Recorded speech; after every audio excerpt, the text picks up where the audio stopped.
అబ్షాలోము దావీదుని తరిమాడు. దావీదు వెళ్ళిపోయాడు. దావీదు సింహాసనం మీద ఉన్నప్పుడు, రాజ్యాధికారం మీద ఉన్నప్పుడు దావీదుకి అహీతోపేలు అనేటువంటి ఒకడు ఆలోచనకర్తగా ఉండేవాడు. ఈ అహీతోపేలు అనేవాడు ఆలోచన ఇచ్చాడంటే దేవుడి దగ్గర నుండి వస్తున్నట్టే భావించేవాడు దావీదు. మీకు అర్థమైందా? వాడి పేరు ఏ పేరు?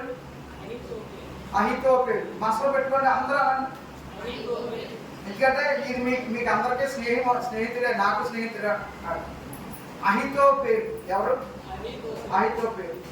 వీడు దావీదు సింహాసనం మీద ఉన్నప్పుడు, రాజరికంలో ఉన్నప్పుడు, అధికారంలో ఉన్నప్పుడు, దావీదు మంచి బలంగా ఉన్నప్పుడు దావీదు ప్రక్కన ఉన్నాడు ఈ అహీతోపేలు. దావీదుకి మంచి ఆలోచనలు ఇస్తున్నాడు. దావీదు కూడా దేవుడి నుండి వస్తున్న ఆలోచనగా తీసుకుంటున్నాడు. బాగానే ఉంది.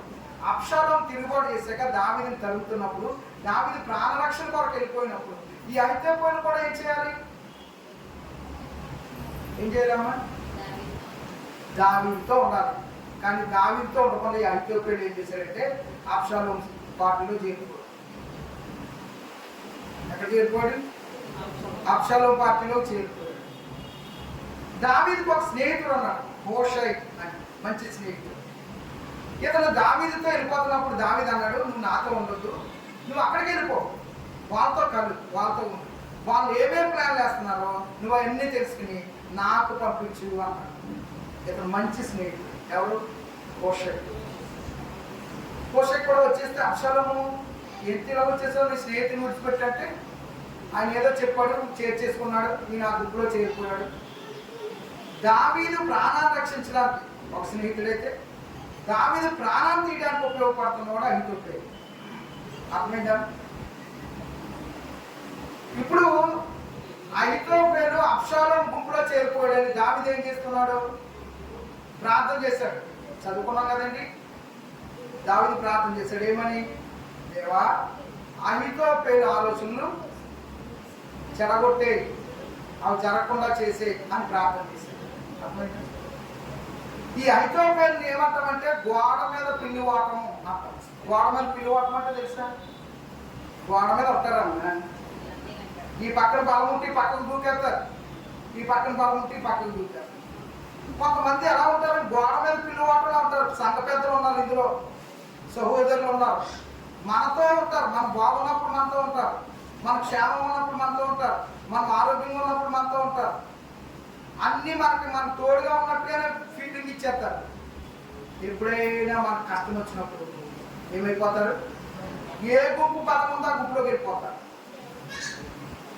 అర్థమైందా? ఎవరు బలంగా ఉన్నారో వాళ్ళు పక్కకి వెళ్ళిపోతారు, వాళ్ళ వైపే మాట్లాడతారు. మేము కూడా మీతోనే అన్నట్టు వెళ్ళిపోతారు.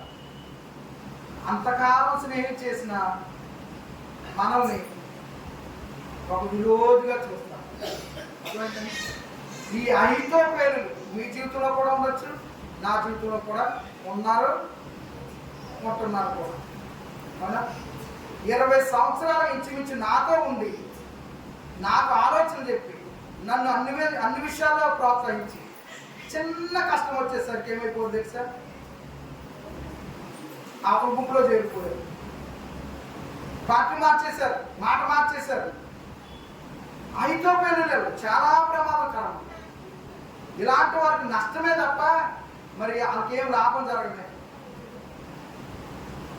అహీతోపేలు ఎవరో కనిపెట్టుకోవాలి. మనం ప్రతి వాళ్ళతో స్నేహం చేసేస్తాం, ప్రతి వాళ్ళని నమ్మేస్తాం, ప్రతి వాళ్ళతో మంచి చెడ్డ మాట్లాడేస్తాం, మనకున్నది లేని రహస్యాలన్నీ చెప్పేస్తాం.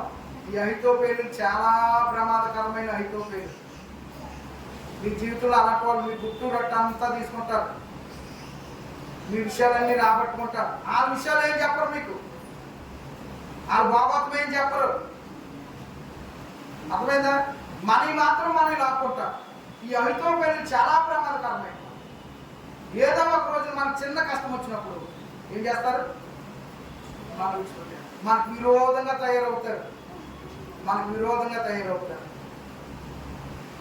అలాంటి వారి కొరకు మనం ఏం చేయాలి? ప్రభా, నా మీద కుట్ర చేస్తున్న నేటి సహోదరులు అనబడుతున్న అహీతోపేలుని మారు మనసు దయచేయి. వాళ్ళు నా మీద ఏదైనా కుట్ర చేస్తే అది చెడగొట్టి, అది పడగొట్టి అని ఏం చేయాలి? ప్రార్థన చేయాలి. అర్థమైందా? జాగ్రత్త. ఆ అహితోపెలీల వల్ల నీ జీవితానికి నీ కుటుంబానికి కూడా చాలా ప్రమాదం అమ్మాయి, చాలా ప్రమాదం.